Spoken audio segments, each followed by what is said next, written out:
Ẹgbẹ́ kan tó jẹ́ ẹgbẹ́ àwọn Mùsùlùmí èyí tí wọ́n ń pè ní Tijaniya Islamic Sect, wọ́n mà ti gba ipò lọ́wọ́ Emir ìyún ọba ìlú Kano, Alhaji Muhammad Sanusi Lamido Sanusi. Wọ́n ti gba ipò lọ́wọ́ ẹ̀ gẹ́gẹ́ bí olórí ẹgbẹ́ náà ní gbogbo Nàìjíríà, ìyún Khalifa Tijaniya Islamic Sect of Nigeria. Ẹ rántí pé ọ̀kan pàtàkì lára àwọn ẹgbẹ́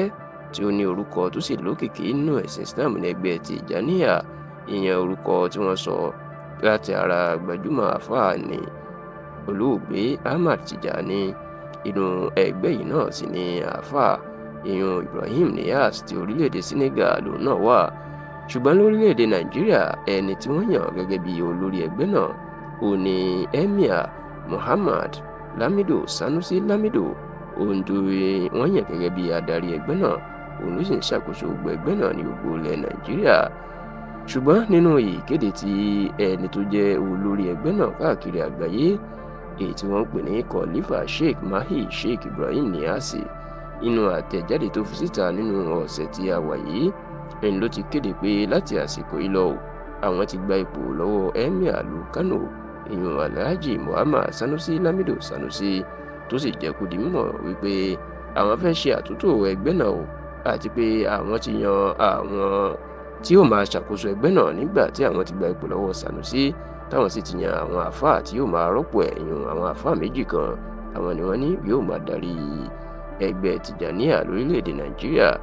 Ǹjẹ́ àwọn àfáà méjì wo ni wọ́n wá dárúkọ? Àwọn náà ni ẹni tó pè ní Sheikh Tahir Usman Bauchi àti ẹnì kejì ẹ̀ tó pè ní Sheikh Sharif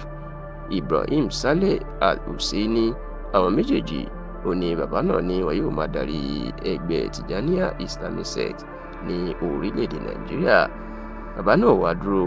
ó jẹ́ kó di mọ̀ pé lérògbà láti mú ẹgbẹ́ àwọn láti mú gbajúmọ̀ àti láti mú gòkè, àwọn tún ti lọ gbá ẹ̀ka ẹgbẹ́ àwọn sílẹ̀, ìyẹn pé àwọn ti ní ọ́fíìsì lọ́dọ̀ àjọ àgbáyé, ìyẹn United Nations lórílẹ̀-èdè Amẹ́ríkà. Ó ní táwọn ṣe yìí fún ẹgbẹ́ Tijaniya nǹkan ńlá ni tí yóò túbọ̀ jẹ́ kí ẹgbẹ́ àwọn kó jẹ́ ìtẹ́wọ́gbà káàkiri àgbáyé, àti pé ọ̀pọ̀ àwọn èèyàn pàápàá àwọn alágbára àti àwọn òyìnbó káàkiri àgbáyé ní ẹgbẹ́ àwọn yóò tún wù láti máa ṣe níwọ̀n ìgbà tí àwọn ti lọ ní ọ́fíìsì àti ẹ̀ka sí ọ̀dọ̀ àwọn àjọ àgbáyé, ìyẹn United Nations tó so gbogbo àgbáyé papọ̀, tó sì jẹ́ kó di mọ̀ pé èyí àtàwọn nǹkan míì ni làwọn ń ṣe lórí ẹgbẹ́ àwọn, ìyẹn ẹgbẹ́ Tijaniya Islamic Sect, láti máa gòkè. Ṣùgbọ́n ní báyìí wọ́n ti gba ipò lọ́wọ́ Emir ìlú Kano, Alhaji Sanusi Lamido Sanusi, tó jẹ́ Emir ìlú Kano, gẹ́gẹ́ bí olórí ẹgbẹ́ Tijaniya, tó sì jẹ́ pé àwọn àfáà méjì,